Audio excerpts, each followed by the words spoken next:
अगर आप चाहते हैं भोजपुरी हिट सॉन्ग सबसे पहले आप तक पहुंचे, तो लवली वीडियो चैनल को जरूर सब्सक्राइब करें और साथ में बेल आइकन को दबाना ना भूलें।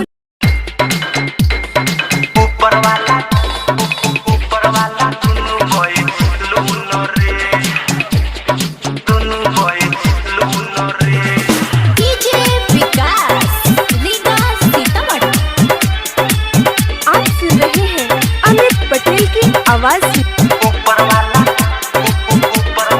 दुनु होए लूनो रे,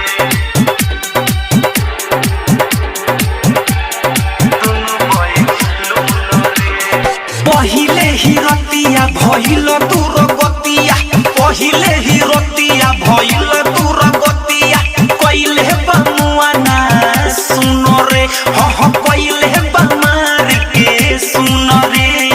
ऊपर वाला दुनु बॉय लूनो रे, ऊपर वाला दुनु बॉय लूनो रे, ह ऊपर वाला दुनु बॉय लूनो रे। डीजे विकास लीगा सीतामढ़ी।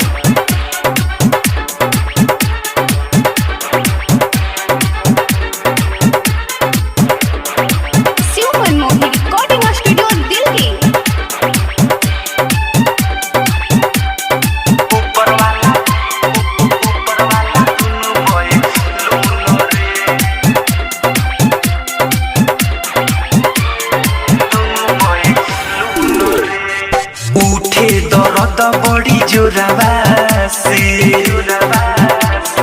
आहिर दादा चलल न जाता है गोड़बा से, उठे दर्द बड़ी जोरबा से, चलल न जाता है गोड़बा से। कवनो भी ऐसन अलंग नइखे, जवाना से कइले उजंग नइखे। सुन साखी सुन बात बताई, देहले पारुई जस धुन रे, ह दिहले पारुई जस धुन रे। ऊपर वाला दुनु बॉय लूनो रे, ऊपर वाला दुनु बॉय लूनो रे, ह ऊपर वाला दुनु बॉय लूनो रे। डीजे विकास लीगा सीतामढ़ी।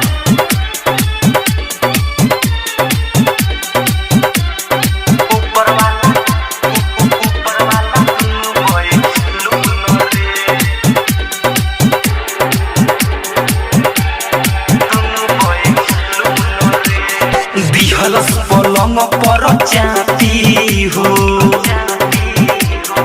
आहिर दहदा गइल बदन मोर कापी हो रे सखी। दिहलस पलंग पर चापी हो, गइल बदन मोर कापी हो। डांट के बोलल सटर गइनी, से जे पचिते पसर